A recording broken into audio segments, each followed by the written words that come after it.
मित्रों नमस्कार। अब तृतीय विश्व युद्ध की और आगे की भूमिकाएं नई बन रही हैं।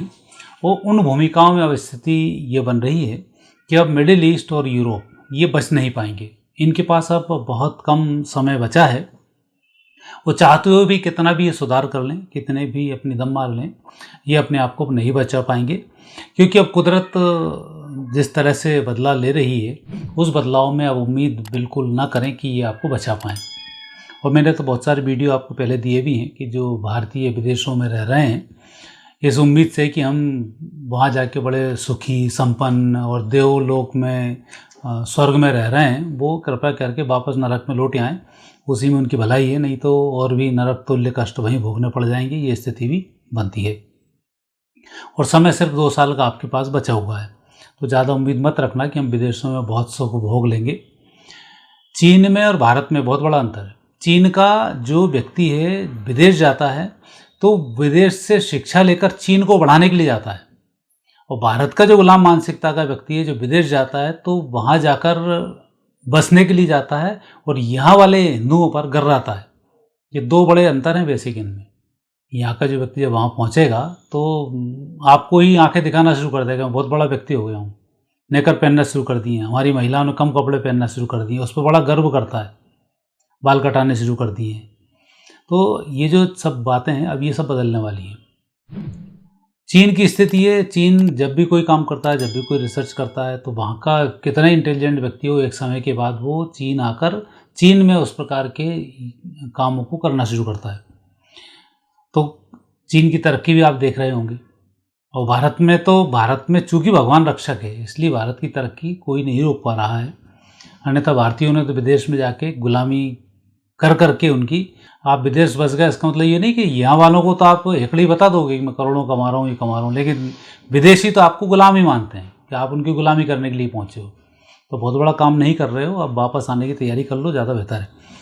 आगे के जो ग्रह योग हैं वो ये संकेत प्रदान कर रहे हैं, जिस 2026 की यदि हम विश्व कुंडली को बताते हैं तो 2026 की विश्व कुंडली में वृषभ लग्न है और लग्न का स्वामी शुक्र है जो द्वादश भाव में सूर्य के साथ विराजमान है। संकेत बहुत साफ है कि आने वाला जो समय है वो मिडिल ईस्ट के लिए और यूरोप के लिए बहुत बेहतर नहीं है। अब वहाँ पर लगातार जो युद्ध है बढ़ता चला जाएगा और 2026 में विश्व में यूरोप जो है रूस के साथ में सीधे सीधे विवाद की स्थिति में उतरेगा और लंबे नुकसान को अब ये उठाता चला जाएगा। और समस्याएं जिस तरीके का घमासान बढ़ेगा उसमें यूरोप का आने वाले समय में बहुत सुरक्षित रहना संभव नहीं है। और वहीं दूसरी स्थिति बनती है कि शुक्र द्वादश भाव में है और शुक्र मिडिल ईस्ट का भी ग्रह है।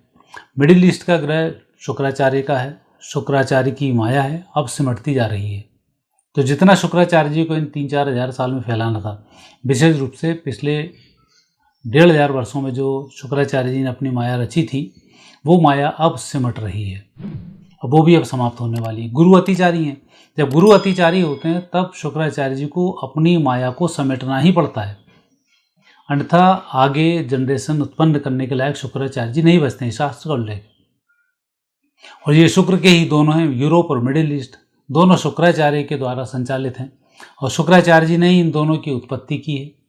और विशेष रूप से सनातनियों को जो गुरु प्रभावित हैं उनको इन्होंने परेशान भी किया। तो 1500 साल तक कलयुग का समय भी है, तो कलयुग के समय में जो सही होता है वो गलत होता है, जो गलत होता है वो सही होता है, ये स्थिति यहाँ पर होने लग जाती है। लेकिन जब सनातन आता है तब सत्य सत्य रहता है, दूध का दूध पानी का पानी हो जाता है। तो अब जो ऐसा समय चल रहा है कि शुक्र अब लगातार पीड़ित रहेगा 2032 तक, और शुक्र पीड़ित है और गुरु अतिचारी है। तो गुरु अपनी माया को बहुत तेज़ी से फैला रहा है और शुक्र की माया को समाप्त किया जा रहा है। गुरु की जब माया फैलती है तो शुक्र की माया समाप्त हो जाती है, और जब शुक्र की माया फैलती है तब गुरु पीड़ित हो जाता है। तो हमने देखा है कि 1900 की जो 19वीं सदी थी, इस सदी को हमने बहुत बुरी तरीके से भोगा है सनातनियों ने। माँ बहनों के साथ बलात्कार हुए, माँ बहन तो क्या छोटे छोटे बच्चों के साथ, 3-3 साल के बच्चों के साथ 20-20 लोगों ने बलात्कार किए हैं, सारी खबरें हैं। और उसके बाद भी सनातनियों का खून ठंडा रहा, कारण गुरु की माया सुसुप्त थी। और जब शुक्र की माया अब सुसुप्त होती जा रही है तो सनातनी बिना कुछ करे ही अपने आप उठते जा रहे हैं। और ये आपहूँ तो मर जाएंगे कर कर खोटे काम। तो शुक्र की स्थिति इनकी ये हो रही कि खुद ही ऐसे काम कर रहे हैं, खुद ही मरते चले जाएंगे। तो आने वाला जो समय है वो समय नष्ट होने का समय है। अब दूसरी बात और देख लेते हैं, एक शनि की एक राहु की, क्योंकि ये दोनों यूरोप जो है वो शनि से संचालित है और मिडिल ईस्ट जो है राहु से संचालित है। तब शनि और इसकी स्थिति यदि देखी जाए तो अभी जो शनि का समय चल रहा है ये है मीन राशि में। तो जब तक मीन राशि में शनि चल रहे हैं तब तक मिडिल ईस्ट की जो स्थिति है वो मिडिल ईस्ट की स्थिति में ये अपने आप को कुछ बचा पाएंगे। और राहु की जब हम स्थिति को देखते हैं तो राहु की स्थिति बहुत बेहतर नहीं है, ये ग्रहण योग बना रहे हैं शनि की राशि में। तब ऐसी स्थिति है यूरोप अपने आप को नष्ट करेगा खुद ही के कर्मों से, भयग्रस्त हो जाएगा। राहु को सीधी से हाथ पैर नहीं है, तो ये सोचते रहेंगे क्या करना है क्या नहीं करना है। जैसे सारे नेटो देशों ने बड़ा प्लानिंग किया था कि अभी यूरोप के खिलाफ हम इकट्ठे हो जाएंगे और यूक्रेन का साथ देना शुरू करेंगे। तो इनको सोचते सोचते ही यूरोप के यदि उसी समय हथियार मिल गए होते 2022 में जब युद्ध शुरू हुआ होता तब स्थिति कुछ और हो गई होती। लेकिन हर जगह सोचते रहे तो वो यूरोप पिटता रहा और आखिरी में यूक्रेन की स्थिति ये हुई कि यूक्रेन अब निस्तेनाबूद हो चुका है। अब लड़ाई का मैदान कौन सा है, वो यूक्रेन है। बाकी का पूरा यूरोप यूक्रेन के थ्रू लड़ाई लड़ना शुरू करेगा। लेकिन जो रूस के आसपास देश बचे हुए हैं इन देशों का क्या होगा?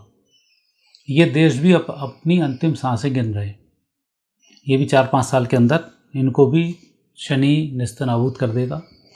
राहु ऐसे समय में और विकराल रूप धारण करेगा। जब गुरु अतिचारी होता है तब राहु की भी नहीं चलती है, तो वहाँ राहु भी कष्ट में आ जाता है और परेशानी फंस जाती है। 26 में तो गुरु की दृष्टि भी राहु के ऊपर है।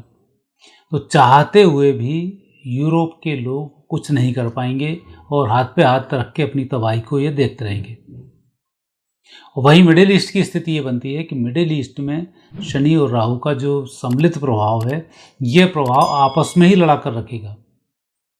अंदर ही अंदर दंगे होंगे। जितने आतंकवादी आतताई भरे हुए हैं यही वहाँ पर विस्फोट और स्थिति को नेगेटिव करते चले जाएंगे। वो यहाँ के नेता हैं, इनसे ऐसे उटपटांग काम होंगे कि जाने अनजाने चाहे ना चाहें दूसरे देश इनके ऊपर हावी होते रहें। इजराइल इनको अभी छोड़ने वाला नहीं है, क्योंकि उनके धर्म ग्रंथों में लिखा हुआ है कि इनका जो अंत होगा वो इजराइल के थ्रू ही होगा, यहूदी संस्कृति के थ्रू होगा। तो वो स्थिति वहाँ पर बनी हुई है। और अमेरिका यूरोप को भी धोखा देगा और मिडिल ईस्ट को भी धोखा देगा, ये भी इसमें योग बन रहा है। क्योंकि अब अमेरिका का समय भी नष्ट होने का है। राजा बलि की प्रकृति है, राजा बलि का क्षेत्र है। अब वो जैसे सतयुग शुरू होगा तो राजा बलि का समापन हो जाएगा।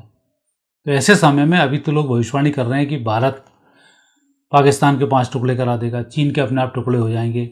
मेरी अगली भविष्यवाणी है कि अब आने वाले समय में अमेरिका निस्तेनाबूद होगा। ये प्राकृतिक आपदाओं से मारा जाएगा, अंदर गृह युद्ध भी वहाँ पर होगा, भूकंप भी बहुत तेज़ी से आएंगे, अग्नि भी वहाँ बहुत तेज़ी से आएगी, हवाएं भी वहाँ बहुत तेज़ी से चलेंगी, उल्कापात भी वहाँ पर बहुत होगा। तो अभी जो स्थिति है आने वाले समय में अमेरिका की बहुत बेहतर नहीं रहने वाली है। और जितनी भी वो प्लानिंग कर ले अब वो नेटो देशों को वो संभाल नहीं पाएगा और यूरोप में जो अपनी पेड़ बनी हुई है उसको भी वो नहीं बचा पाएगा। तो आने वाला जो समय है अमेरिका के लिए बहुत अच्छा समय नहीं है और इसीलिए अमेरिका अभी यूरोप को भी धोखा देगा, मिडिल ईस्ट को भी धोखा देगा। ऐसे इसमें गृहयोग बन रहे हैं, क्योंकि जिसकी बादशाहत है वो बादशाहत खत्म होने वाली है। जब खत्म होती है तब ऐसी स्थिति भी बनती है। और शनि राहु और गुरु का अब पूरा खेल 3 ग्रहों का है, शनि राहु और गुरु। और इसमें गुरुओं के देवता बृहस्पति हैं और राक्षसों के देवता शुक्राचार्य हैं। तो यहाँ शुक्र का भी अब समापन होने वाला है। शुक्र सूर्य के अधीन है। अब शुक्र अपनी माया को नहीं फैला पाएगा, उसको अपनी माया समेटनी ही होगी, इसके अलावा उसके पास कोई चारा नहीं है। गुरु में बृहस्पति ने गुरु को आशीर्वाद दिया और गुरु अतिचारी हैं आने वाले समय में 2032 तक। तो जैसे ही गुरु अतिचारी हैं धार्मिक भावनाएं लोगों के अंदर बनना शुरू होगी, कट्टरपंथ समाप्त हो जाएगा। जिन लोगों के अंदर आंतरिक भावना एक दूसरे को सहयोग करने की है वो लोग कुछ नई प्लानिंग कर पाएंगे और अपने आप को बचा पाएंगे। तो आने वाला जो समय है गुरु की कृपा से वो लोग बचेंगे जो कहीं ना कहीं धर्म से जुड़े रहेंगे। धर्म से हटने पर उनका भी नाश होगा। तो आने वाला समय गुरु उसी को बचा पाएगा जो कहा जाता है जो खूंटे से जुड़ा रहे, वही बचे, ऐसा एक कहावत है जो कबीरदास जी की और उनके लड़के के द्वारा बनाई हुई थी। तो उसमें भी यही है कि जो गुरु से बचा रहेगा वही अब आने वाले समय में बच पाएगा। रविदास जी ने भी यही कहा है, सूरदास जी ने भी यही कहा है। तो अब आने वाला समय गुरु पूजा का समय। गुरु पूजा का ये नहीं कि ये आसपास जो घूम रहे हैं गुरु घंटाल टाइप के, इनको गुरु बना लो और बर्बाद हो जाओ। गुरु स्वच्छ हो, नहीं हो तो अपने धर्मग्रंथों को ही आप गुरु बनाओ, भगवान शंकर को आप गुरु बनाओ और आगे बढ़ो। हर किसी को, भगवासियों को गुरु बनाने की आवश्यकता नहीं है। नहीं है तो भगवान राम कृष्ण के जो मंत्र हैं उनका जाप अंतर्मन से शुरू कर दो, अपने आप गुरु मिल जाएगा। तो ऐसे ग्रहयोग अब बच रहे हैं कि ऐसे लोग इसमें बच पाएंगे जो गुरु से और सनातन से बचे होंगे, भगवान की हर चीज़ को, हर सत्ता को स्वीकार करेंगे। भगवान की सत्ता को अस्वीकार करने का मतलब है भगवान पर आपकी शंका है। वो जिनकी शंका है वो फिर यहाँ पर नहीं बच पाएगा। और पूरा यूरोप और मिडिल ईस्ट तो ये पूरा शंकाओं पर ही बना हुआ है, कट्टरता पर बना हुआ है। तो ऐसे समय में अब इनका रखवाला जो शुक्र था वो कमज़ोर हो रहा है, बृहस्पति अब बढ़ रहे हैं। तो ये जो उनकी माया है अब फैले बिना नहीं रहेगी और आने वाले 5 साल यूरोप और मिडिल ईस्ट के लिए बहुत अच्छे नहीं हैं। ये संकेत मैंने आज आपको प्रदान किए। आगे फिर नए विषय के साथ आपसे भेंट होगी। नमस्कार।